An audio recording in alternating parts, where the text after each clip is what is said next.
You know that clip from The Simpsons where Homer is just sitting there while Spanish Flea is playing? I think he's like getting his car fixed or something, and he just looks bored?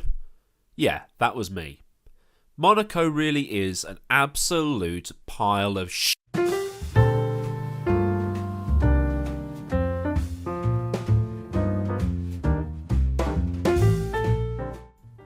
Now, if you know this channel, what I tend to do following races is talk about what happened and then give my opinions on where things go from there, or here, whichever. But even I, as a, hey, look, not every race will be a 5-star AAA grade wheel-to-wheel slugfest type of bloke, some would say I'm a realist, I am never upset if I miss a Monaco Grand Prix. In fact, I'd probably say that 1996 is the only properly good one I've seen in my lifetime before people start saying 1984. Maybe 1997 was good, but that was because it was an absolute washout.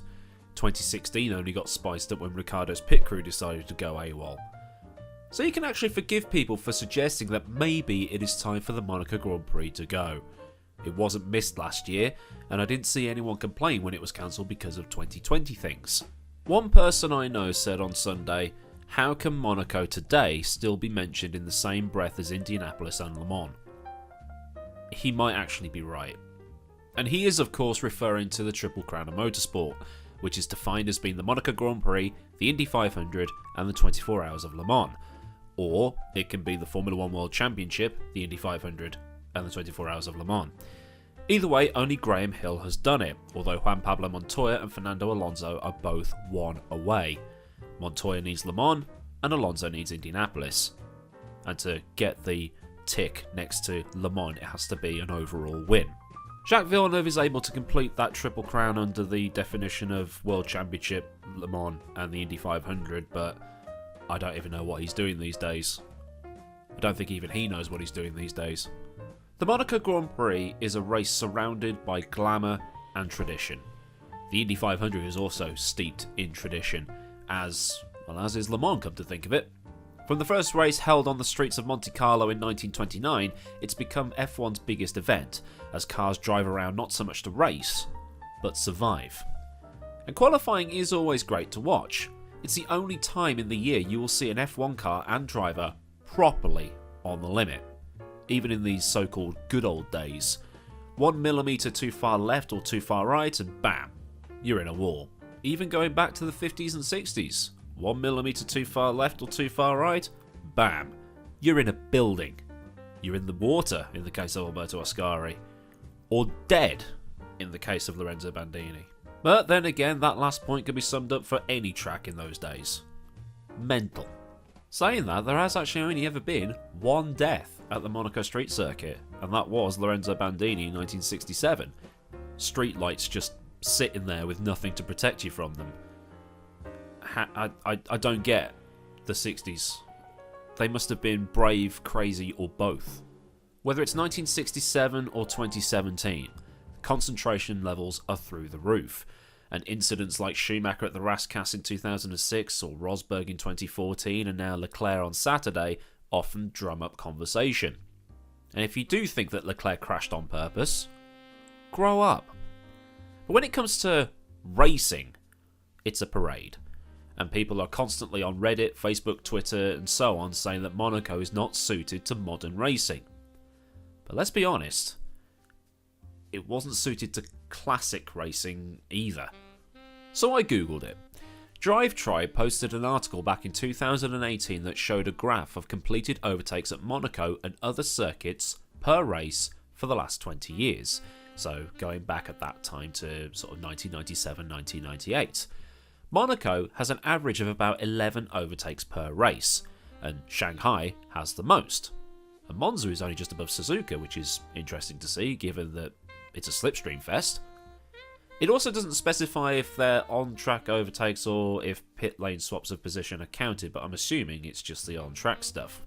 There is one anomaly in that 20-year period, and that is 2008, where 33 overtakes occurred in one race. And that's because the race started wet and then dried out, so the strategies and the bigger performance differences over the course of the race resulted in more on-track action at different stages of the Grand Prix. Lewis Hamilton won it that year after getting a puncture and dropping back. But Drive Tribe adds that racing for podium positions is very, very rare. In the last 12 years prior to Drive Tribe writing that article, there had only ever been 4 overtakes for position in the top 3, and only one of those was legitimate. In 2016, Rosberg was ordered to let Hamilton pass. In 2014, Raikkonen passed Vettel when his gearbox started acting up. In 2008, Hamilton passed Raikkonen when Kimi had a penalty. And then in 2006, Raikkonen passed Webber for second when Webber went wide at Sandoval. So it's not just modern cars, because these cars were much smaller. And even before then, it was very, very difficult.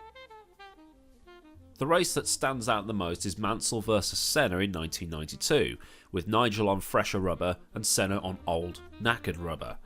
Pretty much how Verstappen and Hamilton were going in 2019. What also needs factoring in here is that in 1992, cars were 2.15 metres or 7 foot 1 inch wide.